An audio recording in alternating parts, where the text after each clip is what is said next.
ഇന്ത്യയും പാകിസ്ഥാനും തമ്മിൽ 12 മണിക്ക് നടത്തുമെന്ന് കരുതിയിരുന്ന DGMO തലത്തിലെ സംഭാഷണം നീണ്ടുപോവുകയാണ്. ഒരു 5:30 ഇത് നടക്കുമെന്നാണ് കരുതുന്നത്. ഈ സംഭാഷണത്തിൽ ഇന്ത്യ എന്തൊക്കെയാണ് പ്രതീക്ഷിക്കുന്നത്? നമ്മോട് സംസാരിക്കുന്നത് നയതന്ത്രജ്ഞനും മുൻ അംബാസഡറുമായ ഡോക്ടർ വേണുരാജമണിയാണ്. സർ, നമസ്കാരം. ഈ സംഭാഷണത്തിൽ വളരെ കാതലായ ഏറ്റവും നിർണായകമായ ഈ ചർച്ചയിൽ എന്തൊക്കെയാണ് ഇന്ത്യ പ്രതീക്ഷിക്കേണ്ടത്? ഇന്ന് പ്രധാനമന്ത്രി മോദി തന്നെ നയിക്കുന്ന വളരെ പ്രധാനപ്പെട്ട ഉദ്യോഗസ്ഥന്മാരുടെയും മന്ത്രിമാരുടെയും മീറ്റിംഗ് ഇപ്പോൾ നടന്നുകൊണ്ടിരിക്കുകയാണ്. അവിടെ എന്തൊക്കെയാണ് ചർച്ച ചെയ്യുന്നത്, എന്ത് തീരുമാനമെടുക്കും എന്നുള്ളതിനെ കുറിച്ച് ഇപ്പോൾ നമുക്ക് വിവരം ലഭിച്ചിട്ടില്ല. എന്തായിരുന്നാലും ഈ DGMOയുടെ ചർച്ചകളിൽ ഇന്ത്യ എന്ത് നിലപാടെടുക്കണം എന്നുള്ളതായിരിക്കും ഒരു പ്രധാന വിഷയം, അല്ലെങ്കിൽ അത് തന്നെയാണ് മുഖ്യ വിഷയം. അപ്പോൾ ആ മീറ്റിംഗ് കൂടി കഴിഞ്ഞാലേ നമുക്ക് എക്സാക്ട് വിവരങ്ങൾ ലഭിക്കുകയുള്ളൂ. ഈ അവസരത്തിൽ നമുക്ക് പറയാവുന്ന ഒരു കാര്യം, DGMO എന്ന് പറയുന്നത് വളരെ ഓപ്പറേഷണലായി മിലിറ്ററി തലത്തിൽ ഇപ്പോൾ ഉണ്ടായിരിക്കുന്ന ഒരു വെടിനിർത്തൽ, അതിനെ തുടർന്ന് ആ വെടിനിർത്തലും ഒരു കരാറല്ല, ഒരു അണ്ടർസ്റ്റാൻഡിംഗ് ആണെന്നാണ് ഇന്നലത്തെ പത്രസമ്മേളനത്തിൽ പറഞ്ഞിരുന്നത്. അപ്പോൾ ആ ഒരു അണ്ടർസ്റ്റാൻഡിങ്ങിനെ തുടർന്ന് ആ സീസ് ഫയർ നിലനിൽക്കുവാൻ വേണ്ടി എന്തെല്ലാം നടപടികൾ വേണം, എന്തെല്ലാം പുതിയ ഇൻസ്റ്റിറ്റ്യൂഷൻസോ മീറ്റിങ്ങുകളോ എന്തെങ്കിലും വേണോ, അല്ലെങ്കിൽ എത്ര ഫ്രീക്വൻ്റ് ആയിട്ട് DGMOമാർ അന്യോന്യം ഫോണിലൂടെ സംസാരിച്ചുകൊണ്ടിരിക്കും, ഈ വകയിലുള്ള വളരെ ഓപ്പറേഷണൽ ആയിട്ടുള്ള ഡിസ്കഷൻസ് ആയിരിക്കും. ഏറ്റവും പ്രധാനം ഈ സീസ് ഫയർ എങ്ങനെ നമുക്ക് സ്റ്റേബിളും സസ്റ്റെയിൻഡ് ആയിട്ട് മുന്നോട്ട് കൊണ്ടുപോകാൻ പറ്റും എന്നുള്ളതാണ്. പെഹൽഗാം സംഭവം വരെ ഒരു സീസ് ഫയർ ബോർഡർ ഏരിയാസിൽ നിലനിന്നിരുന്നതാണ്. അപ്പോൾ അതിനെ പുനഃസ്ഥാപിക്കണം. ഈ പ്രാവശ്യം സീസ് ഫയർ ഡിക്ലെയർ ചെയ്ത ശേഷവും പാകിസ്ഥാൻ്റെ ഭാഗത്തു നിന്നും വയലേഷൻസ് ഉണ്ടായി. അപ്പോൾ ആ വയലേഷൻസ് ഉണ്ടാകാൻ കാരണം എന്താണ്, അത് ഒഴിവാക്കണം എന്ന് ഇന്ത്യ നിർബന്ധമായും പറയും. അപ്പോൾ എന്തെങ്കിലും കാരണങ്ങളുണ്ടെങ്കിൽ അവർ വിശദീകരിക്കും. അപ്പോൾ അതുപോലുള്ള മിസ്അണ്ടർസ്റ്റാൻഡിങ്സ് ഭാവിയിൽ ഉണ്ടാകാതിരിക്കാനായിട്ട് എന്തൊക്കെ ചെയ്യണം. പിന്നെ ഇന്ത്യയെ സംബന്ധിച്ചിടത്തോളം ഏറ്റവും പ്രധാനപ്പെട്ട ഒരു കാര്യം എന്ന് പറയുന്നത് ഈ ടെററിസ്റ്റ് നുഴഞ്ഞു കയറി വരിക എന്നുള്ളതാണ്. പലപ്പോഴും അവർക്ക് കവറിങ് ഫയറായിട്ട് പാകിസ്ഥാൻ റേഞ്ചേഴ്സും പാകിസ്ഥാൻ ആർമിയും എല്ലാം പ്രൊട്ടക്ഷനായി നിന്നിട്ടുണ്ട്. അപ്പോൾ അതൊന്നും പാടില്ല എന്ന് ഇന്ത്യ തീർച്ചയായും പാകിസ്ഥാനോട് ആവശ്യപ്പെടും. ഏറ്റവും അവസാനം എന്തെങ്കിലും ഒരു ലംഘനം ഉണ്ടായാൽ, എന്തെങ്കിലും ഒരു തിരിച്ചടി ഉണ്ടായാൽ, അല്ല നാളെ വീണ്ടും ഒരു ടെററിസ്റ്റ് സംഭവം ഉണ്ടായാൽ അതിന് തക്കതായ മറുപടി ഇന്ത്യ വീണ്ടും നൽകും എന്നൊരു സൂചന കൂടെ ലഭിക്കാൻ സാധ്യതയുണ്ട്. ഇതെല്ലാം ഞാൻ അനുമാനിക്കുന്ന കാര്യങ്ങളാണ് എൻ്റെ അറിവിൽ നിന്നും. എന്നാൽ പ്രൈം മിനിസ്റ്ററിൻ്റെ മീറ്റിംഗ് കഴിഞ്ഞ് നമുക്ക് ഈ DGMOസിൻ്റെ മീറ്റിംഗ് കൂടെ കഴിഞ്ഞ് ഉള്ള പ്രസ് കോൺഫറൻസിൽ മുഴുവൻ ഡീറ്റെയിൽസും ലഭിക്കും. ഈ DGMOമാരുടെ തമ്മിലുള്ള സംഭാഷണം, ഹോട്ട് ലൈൻ സംഭാഷണം ഇതിനു മുമ്പും നടന്നിട്ടുള്ളതാണ്. പക്ഷേ ഇതിൻ്റെ ഒരു ഫോളോ അപ്പ് എങ്ങനെയായിരിക്കണം എന്നാണ് അങ്ങയുടെ ഒരു അഭിപ്രായം? DGMOമാരുടെ സംഭാഷണം ഇതിനു മുമ്പ് നടന്നിട്ടുള്ളതാണ്. ആ ഹോട്ട് ലൈൻ ഉള്ളത് തന്നെ എന്തെങ്കിലും ഒരു ക്രൈസിസ് അവോയ്ഡ് ചെയ്യാൻ വേണ്ടിയാണ്. എന്തെങ്കിലും ഒരു സംശയാസ്പദമായ നീക്കങ്ങൾ പാകിസ്ഥാൻ നടത്തുന്നതായി കണ്ടാൽ ഉടനെ തന്നെ ഫോണിൽ വിളിച്ച് ഇതെന്താ സംഭവിക്കുന്നതെന്ന് ചോദിക്കാനും, അല്ലെങ്കിൽ എന്തെങ്കിലും തടയണം എന്നുണ്ടെങ്കിൽ അത് തടയണമെന്ന് ആവശ്യപ്പെടാനും എല്ലാമാണ് ആ ഒരു ഹോട്ട് ലൈൻ നിർമ്മിച്ചിരിക്കുന്നത്. അപ്പോൾ അതിൻ്റെ ഇമ്മീഡിയറ്റ് ഫോളോ അപ്പ് എന്ന് പറയുന്നത് ഇന്ന് എടുക്കുന്ന തീരുമാനങ്ങൾ എങ്ങനെ നടപ്പിലാക്കാൻ സാധിക്കും, അതിനുവേണ്ടി എന്തെല്ലാം നടപടികൾ എടുക്കണം എന്നുള്ളത് തന്നെയാണ്. പക്ഷേ അതിനുപരി രാഷ്ട്രീയ തലത്തിൽ, നയതന്ത്ര തലത്തിൽ അടുത്ത ഇനി എന്താണ് ഇന്ത്യ ചെയ്യാൻ പോകുന്നത് എന്നുള്ളത് നമ്മൾ കണ്ട് അറിയണം. അതിനെക്കുറിച്ചൊരു തീരുമാനം ഉണ്ടായിട്ടില്ല. ഫോറിൻ സെക്രട്ടറി അദ്ദേഹത്തിൻ്റെ 2 ദിവസം മുമ്പുണ്ടായിരുന്ന പ്രസ് കോൺഫറൻസിൽ പറഞ്ഞത് മറ്റൊരു മീറ്റിങ്ങിനെ കുറിച്ചും ഒരു തീരുമാനവും ആയിട്ടില്ല എന്നുള്ളതാണ്. അതേസമയം അമേരിക്കയിൽ നിന്നും ഒരു ബ്രോഡ് റേഞ്ച് ഓഫ് ഇഷ്യൂസിൽ ന്യൂട്രൽ സൈറ്റിൽ വെച്ച് ചർച്ചകൾ നടത്താൻ ഇന്ത്യയും പാകിസ്ഥാനും തീരുമാനിച്ചു എന്ന് ഒരു announcement secretary of state mark Rubio നടത്തിയിരുന്നു. ഈ അനൗൺസ്മെൻറ്റിനെ സ്വാഗതം ചെയ്യുകയും അമേരിക്കയോട് നന്ദി പറയുകയും ചെയ്യുകയാണ് പാകിസ്ഥാൻ ചെയ്തത്. അപ്പോൾ പാകിസ്ഥാൻ സ്വാഗതം ചെയ്യുന്ന ഒരു കാര്യമാണ് ഈ ബ്രോഡ് റേഞ്ച് ഓഫ് ഇഷ്യൂസിലുള്ള ചർച്ച ഒരു ന്യൂട്രൽ സൈറ്റിൽ. അതേസമയം ഇന്ത്യയെ സംബന്ധിച്ച് ഒരു തീരുമാനം നമ്മൾ എടുത്തിട്ടില്ല. അതിനെക്കുറിച്ച് നമ്മൾ ആലോചിച്ച് എങ്ങനെ മുന്നോട്ട് പോകും, ഇങ്ങനെ ഒരു ചർച്ചയ്ക്ക് നമ്മൾ തയ്യാറാണോ, അത് ഇന്ത്യയും പാകിസ്ഥാനും മാത്രമായിട്ടുള്ള ഒരു ചർച്ചയാണോ, അതിൽ നമ്മൾ അമേരിക്കയ്ക്ക് എന്തെങ്കിലും റോൾ കാണുന്നുണ്ടോ, അത് മൂന്നാമതൊരു രാജ്യത്തായിരിക്കണോ, ഇന്ത്യക്കുള്ളോ അല്ലെങ്കിൽ പാകിസ്ഥാനുള്ളിലായിരിക്കണോ എന്നുള്ളതെല്ലാം ഇന്ത്യ ആലോചിച്ച് തീരുമാനിക്കണം. ഇവിടെയുള്ള ഒരു പ്രധാന വിഷയം 2019 ആ പുൽവാമ സംഭവം ഉണ്ടായ ശേഷം നമ്മൾ പാകിസ്ഥാനുമായി എല്ലാ ചർച്ചകളും നിർത്തിയിരിക്കുകയാണ്. നമ്മൾ ആഗ്രഹിക്കുന്ന വിധത്തിൽ ടെററിസത്തിനെതിരെ പാകിസ്ഥാൻ നടപടികൾ എടുത്താലേ നമ്മൾ വീണ്ടും ചർച്ചകൾ തുടരാൻ ആകുകയുള്ളൂ എന്ന നിലപാടാണ് നമ്മൾ എടുത്തിട്ടുള്ളത്. അപ്പോൾ ആ നിലപാടിന് മാറ്റമുണ്ടോ ഇല്ലയോ എന്നത് ഗവൺമെൻറ് വിശദീകരിക്കേണ്ടതാണ്. ആ നിലപാടിന് മാറ്റമില്ലെങ്കിൽ ഈ ഒരു ചർച്ചകളൊന്നും നടക്കത്തില്ല. പിന്നെ ഇന്ത്യ എന്ത് ചെയ്യും എന്നുള്ളത് നമ്മൾ നോക്കേണ്ടതുണ്ട്. അത് പ്രധാനമായും ഇൻഡസ് വാട്ടറിൻ്റെ കാര്യത്തിലാണ് നമ്മൾ ആ ഒരു കരാർ അബേയൻസിൽ വെച്ചതിനെ തുടർന്ന് നമുക്കിനി എന്തെങ്കിലും നടപടികൾ ഇൻഡസ് വാട്ടറിനെ സംബന്ധിച്ച് അനൗൺസ് ചെയ്യാം, നടപടികൾ എടുക്കാം. പക്ഷെ നേരെ മറിച്ച് നമ്മൾ ചർച്ചകളിലേക്ക് നീങ്ങുകയാണ് എന്നുണ്ടെങ്കിൽ അത് എന്ത് വിഷയങ്ങളെക്കുറിച്ചുള്ള ചർച്ചകളായിരിക്കും, അതിനുള്ളിൽ ടെററിസത്തിൻ്റെ സ്ഥാനം എന്തായിരിക്കും, കശ്മീരിൻ്റെ സ്ഥാനം എന്തായിരിക്കും, ഇതെല്ലാം നമ്മൾ ഈ ഒരു സംഘടന ഉണ്ടായ സ്ഥിതിക്ക് ബോർഡറിൽ നിന്നും ആംഡ് ഫോഴ്സസ് അല്പം പിൻവലിക്കുമോ, റെഡ്യൂസ് ചെയ്യുമോ, ഇങ്ങനെ ഒരുപാട് ചർച്ച ചെയ്യാൻ തുടങ്ങിയാൽ ഒരുപാട് വിഷയങ്ങളുണ്ട് ഇന്ത്യക്കും പാകിസ്ഥാനും ചർച്ചയിലൂടെ പരിഹരിക്കാം. എന്നാൽ ചർച്ച വേണമോ വേണ്ടയോ എന്നുള്ളതാണ് ആദ്യത്തെ തീരുമാനം. അല്ല, അങ്ങ് വളരെ അങ്ങയുടെ ജോലിയുടെ ഭാഗമായിട്ട് തന്നെ നയതന്ത്ര ചർച്ചയിലൊക്കെ പങ്കെടുത്തിട്ടുള്ള ആളാണ്, നയിച്ചിട്ടുള്ള ആളുമാണ്. ഇപ്പോൾ ഈ സംഭവം, ഈ വെടിനിർത്തൽ കരാർ നടപ്പിലാക്കുന്നു എന്ന് ആദ്യം അറിയുന്നത് തന്നെ ഡൊണാൾഡ് ട്രംപ് ട്വീറ്റ് ചെയ്തതോടുകൂടിയാണ്. പക്ഷേ ഇന്ത്യ പറയുന്നു മൂന്നാമത് ഒരു രാജ്യത്തിൻ്റെയോ മധ്യസ്ഥൻ്റെയോ ഇടപാട് ഞങ്ങൾക്ക് വേണ്ടാന്ന്. ഇന്ത്യയുടെ കാലാകാലങ്ങളായിട്ടുള്ള ഒരു നിലപാടും അങ്ങനെ തന്നെയാണ്. അപ്പോൾ ഇതൊരു ദോഷം ചെയ്യുകയല്ലേ ചെയ്തത്? പാകിസ്ഥാൻ അങ്ങ് പറഞ്ഞ പോലെ തന്നെ അത് അംഗീകരിക്കുകയും ഇന്ത്യ ഇത് എതിർക്കുകയും ചെയ്യുമ്പോൾ ഇതിനകത്ത് എന്താണ് ശരിക്കും സംഭവിച്ചിരിക്കുന്നത്? കാരണം മൂന്നാമത് പല കാരണങ്ങളുണ്ട്, പല തിയറികൾ ഫ്ലോട്ട് ചെയ്യുന്നുണ്ട്. ഇതിലെന്താണ് അങ്ങയുടെ ഒരു അഭിപ്രായം? ഇന്ത്യ പാകിസ്ഥാൻ ബന്ധങ്ങളിൽ നീണ്ടകാലമായി പാകിസ്ഥാനാണ് ഒരു മൂന്നാം കക്ഷിയുടെ ഇടപെടൽ ആഗ്രഹിച്ചിട്ടുള്ളത്. അത് യുണൈറ്റഡ് നേഷൻസ് ആണെങ്കിലും അമേരിക്ക ആണെങ്കിലും. ഇന്ത്യ എന്നും അതിനെ എതിർത്തിട്ടുണ്ട്. മാത്രമല്ല 1972 സിംല കരാറിൽ വളരെ വ്യക്തമായി ഇന്ത്യയുടെ നിർബന്ധ പ്രകാരം ഇന്ത്യയും പാകിസ്ഥാനും തമ്മിലുള്ള എല്ലാ പ്രശ്നങ്ങളും നമ്മൾ ദ്വിപക്ഷീയമായ ചർച്ചകളിലൂടെ പരിഹരിക്കും എന്ന് എഴുതിയിട്ടുണ്ട്. അതുകൊണ്ട് 72 മുതൽ ഇന്ത്യയുടെ നിലപാടെന്ന് പറയുന്നത് മൂന്നാമതൊരു കക്ഷിയുടെ ആവശ്യമില്ല, നേരിട്ട് ഇന്ത്യയും പാകിസ്ഥാനും ചർച്ച ചെയ്ത് എല്ലാ പ്രശ്നങ്ങളും പരിഹരിക്കണം, അതിനുവേണ്ട പരിഹാരം അന്വേഷിക്കണം എന്നുള്ളതാണ്. അതേസമയം ഈ അടുത്ത കാലത്തുണ്ടായതുപോലെ പല ക്രൈസിസ് സിറ്റുവേഷൻസിലും മറ്റൊരു രാജ്യം നമുക്ക് സഹായകരമായ എന്തെങ്കിലും നടപടികൾ എടുക്കാൻ തയ്യാറാണ്, അവരെന്തെങ്കിലും ചെയ്താൽ അതിനെ നമ്മൾ നിരസിച്ചിട്ടില്ല, തിരസ്കരിച്ചിട്ടില്ല. വേണ്ടി വന്നാൽ നമുക്ക് പറയാവുന്നത് മറ്റ് രാജ്യങ്ങളുടെ ഗുഡ് ഓഫീസേഴ്സ് വെൽക്കമാണ്. പക്ഷെ അവർ വന്നിരുന്ന് നമ്മുടെ മേശയ്ക്ക് ചുറ്റും നമ്മൾ ചർച്ച ചെയ്യുമ്പോൾ നമ്മളോടൊപ്പം ഇരുന്ന് മധ്യസ്ഥത എന്നുള്ള ആ ഒരു സങ്കല്പത്തിന് നമ്മൾ പരിപൂർണമായിട്ടും എതിരാണ്. ഗുഡ് ഓഫീസേഴ്സ് എന്ന് പറയുമ്പോൾ എന്താ ഞാൻ ഉദ്ദേശിക്കുന്നത്? കാർഗിൽ യുദ്ധമുണ്ടായപ്പോൾ നമുക്കെല്ലാവർക്കും അറിയാം, യുദ്ധം തുടങ്ങി, ഇന്ത്യൻ സൈന്യം മുന്നേറിക്കൊണ്ടിരുന്നു, ഒരുപാട് ജീവൻ നഷ്ടപ്പെട്ടു.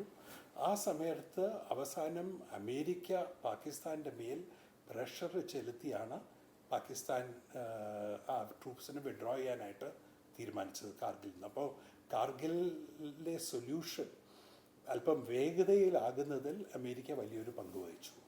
അതുപോലെ തന്നെ 2001 മുതൽ നമ്മുടെ അതിർത്തിയിൽ ഒരു സീസ് ഫയർ നിലവിലുണ്ട്. അതൊരു ഇൻഫോർമൽ അണ്ടർസ്റ്റാൻഡിങ് പ്രകാരമുള്ളൊരു സീസ് ഫയറാണ്. പക്ഷെ ആ സീസ് ഫയറിന് വേണ്ടി മധ്യസ്ഥത വഹിച്ചത് യുണൈറ്റഡ് അറബ് എമിറേറ്റ്സ് ആണ് എന്ന് UAE-യുടെ അമേരിക്കയിലെ അംബാസിഡർ ഒരു പ്രസ്താവന ഇറക്കുകയുണ്ട്. അത് ആരും സ്ഥിരീകരിച്ചിട്ടില്ല.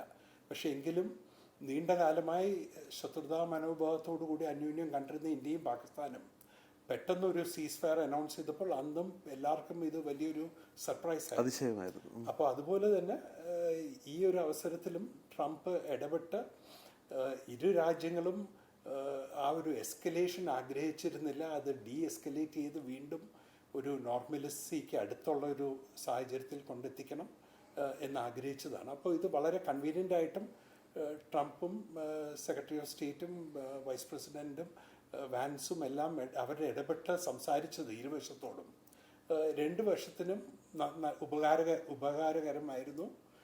അത് കാരണം ഇവർക്ക് 2 പേർക്കും ഈ ഒരു സീസ്വയർ സ്വീകരിക്കാൻ സാധിച്ചു.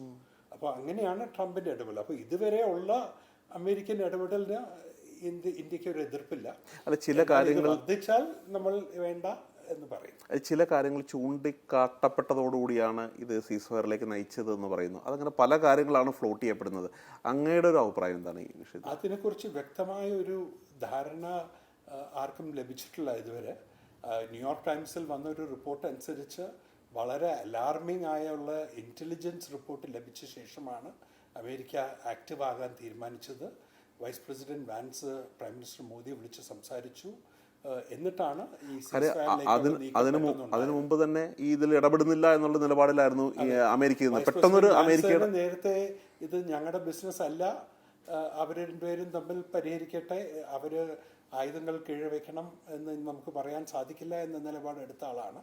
പക്ഷെ ആ ഒരു നിലപാടിൽ ഒരു യു ടേൺ ഉണ്ടായി. അതിന് കാരണമായ ആ ഇൻ്റലിജൻസ് എന്താണെന്നുള്ളത് ആർക്കും വ്യക്തമായി അറിയില്ല ഈ അവസരത്തിൽ, അമേരിക്കൻ ലീഡർഷിപ്പും ഇന്ത്യൻ ലീഡർഷിപ്പും ഒഴികെ. എന്നാൽ ഒരു വസ്തുത എല്ലാവർക്കും അറിയാവുന്നതാണ്, ഇന്ത്യയും പാകിസ്ഥാനും രണ്ടും ആണവ ആയുധങ്ങളുള്ള രാജ്യങ്ങളാണ്. പാകിസ്ഥാനിൽ ആണവായുധം എന്ന് പറയുന്നത് അവരുടെ ഫൈനൽ റിസോർട്ടാണ്. കൺവെൻഷണൽ വാറിൽ അവർ ഒരിക്കലും ഇന്ത്യക്കെതിരെ ജയിക്കില്ല എന്നുള്ളത് അവർക്ക് വ്യക്തമായിട്ട് അറിയാം.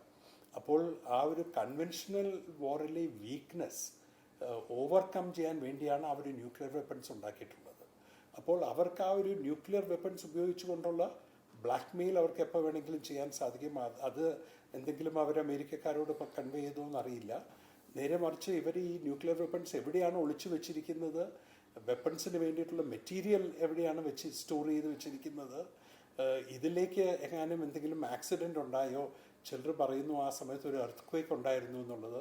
മറ്റു ചിലർ പറയുന്നു ഇന്ത്യ ടാർഗറ്റ് ചെയ്ത എയർപോർട്ട്സിലോ മറ്റ് ലൊക്കേഷൻസിലോ എവിടെയെങ്കിലും ചിലപ്പോൾ ഈ ന്യൂക്ലിയർ വെപ്പൺസ് ഒളിച്ചു വെച്ചിരുന്നു എന്ന് പറയും. അപ്പോൾ ആക്സിഡൻ്റലായിട്ട് ഉദ്ദേശമില്ലാതെ തന്നെ ഒരു ന്യൂക്ലിയർ എക്സ്പ്ലോഷൻ അവിടെ ട്രിഗർ ചെയ്യപ്പെടുന്ന ഒരു റിസ്ക് ഉണ്ടായിരുന്നു എന്നെല്ലാമാണ് ഇന്ന് സോഷ്യൽ മീഡിയയിൽ നമ്മൾ കാണുന്ന കമൻറ്റ്സ്. പക്ഷെ അതിനെക്കുറിച്ച് ആർക്കും വ്യക്തമായ ഒരു ധാരണയില്ല.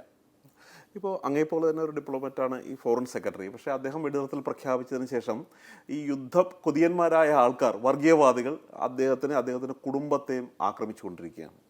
വളരെ ദൗർഭാഗ്യകരമായ സംഭവമാണ്, തികച്ചും അപലപനീയമാണ്. വിക്രം മിശ്രി എന്ന് പറയുന്നത് ഇന്ത്യൻ ഗവൺമെൻറ്റിൻ്റെ ഏറ്റവും ഉന്നത സ്ഥാനത്ത് ഇരിക്കുന്ന ഒരു നയതന്ത്ര പ്രതിനിധിയാണ്. അദ്ദേഹം അനൗൺസ് ചെയ്യുന്ന ഒരു തീരുമാനവും പ്രധാനമന്ത്രി മോദിയുടെയോ എക്സ്റ്റേണൽ അഫയേഴ്സ് മിനിസ്റ്റർ ജയശങ്കറിൻ്റെയോ അപ്രൂവൽ ഇല്ലാതെ അല്ല. സീസ്ഫയർ എന്ന തീരുമാനം എടുത്തിരിക്കുന്നത് ഇന്ത്യൻ നേതൃത്വം ഏറ്റവും ഉയർന്ന തലത്തിലാണ്. അതിന് ആക്ച്വലി വിക്രം മിശ്രി ആക്രമിച്ചിട്ട് യാതൊന്നും ആർക്കും നേടാനില്ല. പിന്നെ ഈ യുദ്ധക്കൊതിയന്മാരോട് എനിക്ക് പറയുവാനുള്ളത്, അവർ പലപ്പോഴും കാര്യങ്ങൾ മനസ്സിലാക്കാതെയാണ് നിലപാടെടുത്തിരിക്കുന്നത്. ഇന്ത്യക്ക് വേണ്ടിയോ ഇന്ത്യക്ക് അനുകൂലമായിട്ടോ ഗവൺമെൻറ്റിന് അനുകൂലമായിട്ടോ എന്നെല്ലാം ആയിരിക്കും അവർ കരുതുന്നത്. അതേസമയം വിക്രം മിശ്രി നടത്തിയിട്ടുള്ള ഓരോ പത്രപ്രസ്താവന എടുത്തു നോക്കിയാലും അതിൽ ഇന്ത്യ ആവർത്തിച്ച് പറഞ്ഞിട്ടുള്ളത്, ഞങ്ങൾ ഒരു റെസ്പോൺസിബിൾ രാജ്യമാണ്, ഇതൊരു നോൺ എസ്കലേറ്ററി സ്റ്റെപ്പാണ്, ഇത് വളരെ മെഷേർഡായിട്ട് പ്രെസിഷനോടുകൂടി ടെററിസ്റ്റിനെ ടാർഗറ്റ് ചെയ്യാൻ വേണ്ടിയുള്ള ഒരു ശ്രമം മാത്രമാണ്. ഞങ്ങൾ ആഗ്രഹിക്കുന്നത് പാകിസ്ഥാൻ ടെററിസ്റ്റിനെതിരെ നടപടിയെടുക്കുക എന്നുള്ളതാണ്. അപ്പോൾ ആവർത്തിച്ച് പറഞ്ഞിട്ടുണ്ട്, ഇതൊരു മെഷേർഡ് അറ്റാക്കാണ്, ഇതൊരു ലിമിറ്റഡ് അറ്റാക്കാണ്, ഇത് ഞങ്ങൾ റെസ്പോൺസിബിൾ രാജ്യമാണ്, ഞങ്ങളൊരു യുദ്ധത്തിലേക്ക് നീങ്ങാൻ ആഗ്രഹിക്കുന്നില്ല എന്നുള്ളത്. അപ്പോൾ പലരും ഈ ടെലിവിഷൻ ചാനൽസിൽ നിന്ന് മാത്രം കാര്യങ്ങൾ മനസ്സിലാക്കുന്നവർ ഇതിൻ്റെ ആ ന്യൂവാൻസ് മനസ്സിലാക്കിയിട്ടില്ല. തുടക്കം തൊട്ടേ ഇന്ത്യ വലിയൊരു യുദ്ധത്തിനെതിരാണ്. പാകിസ്ഥാനെ തരം പറ്റിക്കുക, പാകിസ്ഥാനെ യുദ്ധത്തിലൂടെ തോൽപ്പിക്കുക എന്നുള്ളതൊന്നുമല്ലായിരുന്നു നമ്മുടെ ഉദ്ദേശം. നമ്മുടെ ഉദ്ദേശം വളരെ ക്ലിയറായിട്ടും അവിടുത്തെ ടെററിസ്റ്റ് ഹൈഡൗട്ട്സിനെ അറ്റാക്ക് ചെയ്യുക, ടെററിസ്റ്റിനെ കൊല്ലുക എന്നുള്ളത് മാത്രമായിരുന്നു. അത് നമ്മൾ വളരെ ഭംഗിയായിട്ട് ആദ്യത്തെ ദിവസം തന്നെ അച്ചീവ് ചെയ്തു.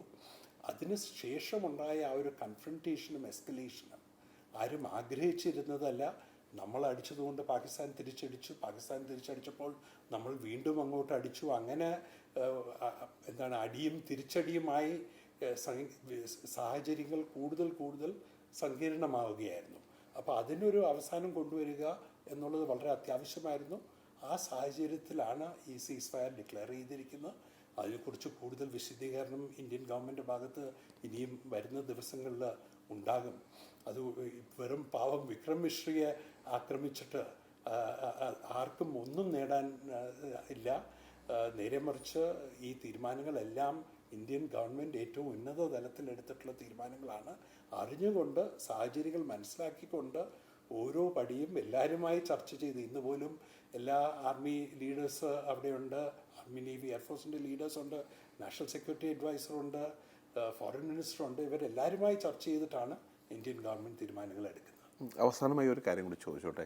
ഇപ്പോൾ സീസ് ഫയർ പ്രഖ്യാപിച്ചതിന് ശേഷവും വീണ്ടും ഡ്രോൺ അയക്കുന്നു, അതിർത്തിയിൽ വെടിയുണ്ടാകുന്നു. ഒരു പൂർണ്ണമായൊരു സമാധാനത്തിലേക്ക് പോകും, ഇതൊരു ശാശ്വതമായ ഒരു പരിഹാരത്തിലേക്ക് പോകും എന്ന് അങ്ങേക്ക് വിശ്വാസമുണ്ടോ? മാത്രമല്ല, ഈ നദീജല കരാർ ഉൾപ്പെടെയുള്ളവ വീണ്ടും പരിശോധിക്കണം എന്ന ആവശ്യമാണ് പാകിസ്ഥാനിൽ നിന്ന് വന്നിരിക്കുന്നത്. ഇതിന് ഇന്ത്യ വഴങ്ങാൻ സാധ്യതയുണ്ടോ? ഇതുകൂടി ഒന്ന് പറഞ്ഞ് നമുക്ക് അവസാനിപ്പിക്കാം. ഇന്നലെ പൂനെയിൽ നടത്തിയ ഒരു പ്രസംഗത്തിൽ ഇന്ത്യയുടെ മുൻ കരസേനാ മേധാവി വളരെ വ്യക്തമായി തന്നെ പറഞ്ഞിട്ടുണ്ട്, യുദ്ധമല്ല ആദ്യത്തെ സൊല്യൂഷൻ, ഡിപ്ലോമസിയാണ് ആദ്യ സൊല്യൂഷൻ. എന്നോട് യുദ്ധം ചെയ്യാൻ പറഞ്ഞാൽ ഞാൻ ഉടനെ യുദ്ധത്തിന് പോകും, എന്നാൽ യുദ്ധത്തെക്കാൾ അഭികാമ്യം ഡിപ്ലോമസിയാണ് എന്ന് നമ്മുടെ മുൻ കരസേനാ മേധാവി തന്നെ പറഞ്ഞു. അയാൾ ഒരു കാര്യം കൂടെ അദ്ദേഹം കൂട്ടിച്ചേർത്തു, യുദ്ധം എന്ന് പറയുന്നത് ഒരു ബോളിവുഡ് സിനിമയല്ല, അത് ടെലിവിഷനിൽ കണ്ട് കുറേ ഡ്രാമ ഉണ്ടാക്കാനുള്ളതല്ല. ഒരുപാട് കഷ്ടതകൾ സാധാരണക്കാരുടെ മേൽ അടിച്ചേൽപ്പിക്കുന്ന ഒരു ഇവൻ്റാണ് യുദ്ധം എന്ന് പറയുന്ന ഒരു സംഭവമാണ് യുദ്ധം. അതിൽ നിന്നും ആൾക്കാർക്കുണ്ടാവുന്ന മാനസികമായ വേദനയും ഷോക്കും എല്ലാം തന്നെ നീണ്ടകാലം നിലനിൽക്കുന്നു, പ്രത്യേകിച്ചും കുട്ടികളുടെ ഇടയിൽ. ഇതെല്ലാം ഓർത്തിട്ട് വേണം നമ്മൾ യുദ്ധത്തിലേക്ക് കടക്കുക എന്നുള്ളത്. അപ്പോൾ എനിക്ക് പറയാനുള്ളത്, സീസ് ഫയർ തുടരുമോ, വീണ്ടും ലംഘനങ്ങൾ ഉണ്ടാകുമോ, വീണ്ടും ഒരു യുദ്ധം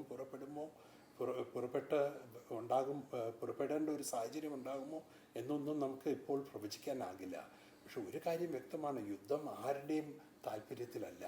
യുദ്ധത്തിൽ ഏറ്റവും കൂടുതൽ കഷ്ടത അനുഭവിക്കുന്ന ആ അതിർത്തി ഭാഗത്ത് താമസിക്കുന്ന, ഇരുവശത്തും താമസിക്കുന്ന സാധാരണക്കാരായ ജനങ്ങളാണ്.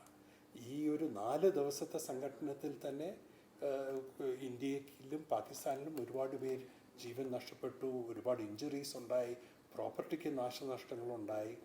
അപ്പോൾ ഇതുപോലെ യുദ്ധം തുടർന്നാൽ വീണ്ടും ഒരു പ്രൈസ്, അത് ഹ്യൂമൻ ലൈഫ്സിൽ, ഹ്യൂമൻ ഇഞ്ചുറീസിൽ, പ്രോപ്പർട്ടി ഡാമേജിൽ, ഇക്കണോമിക് ഡിസ്ട്രപ്ഷനിൽ.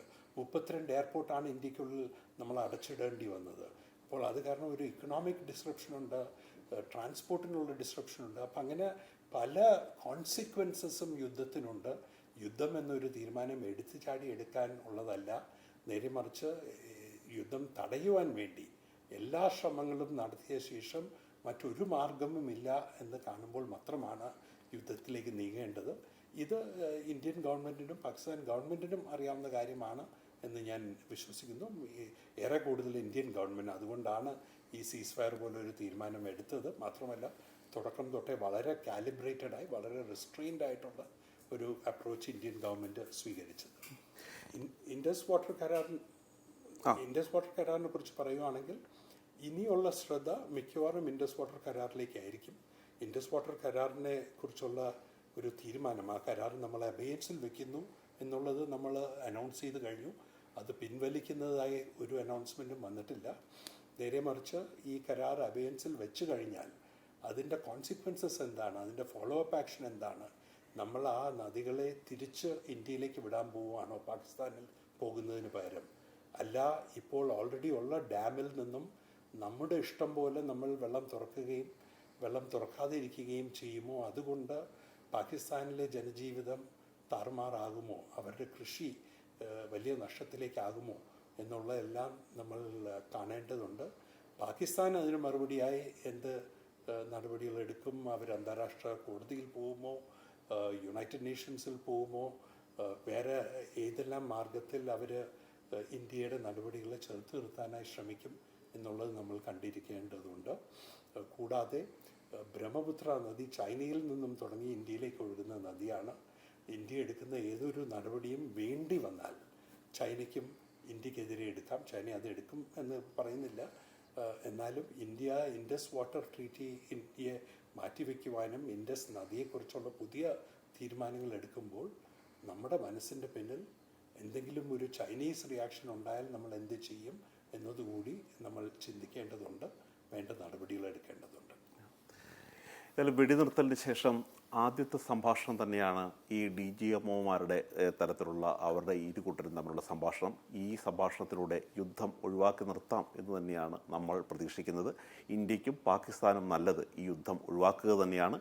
പ്രത്യേകിച്ച് മൂന്നാം ലോക സാമ്പത്തിക രംഗത്ത് തന്നെ മൂന്നാം ശക്തിയായി മാറിക്കൊണ്ടിരിക്കുന്ന ഇന്ത്യയുടെ ആ മുന്നോട്ടുള്ള പോക്ക് തടസ്സപ്പെടുത്തുക മാത്രമാണ് യുദ്ധം ചെയ്യുക. അതുകൊണ്ട് യുദ്ധം ഒഴിവാക്കാം എന്ന് തന്നെയാണ് ഈ ഇരു രാജ്യങ്ങളുടെയും പ്രധാനപ്പെട്ട ജനങ്ങളുടെ പ്രധാനപ്പെട്ട ആവശ്യം. അതുൽ ചന്ദ്രനൊപ്പം D. ധനസുമോദ്, മീഡിയ 1, ഡൽഹി.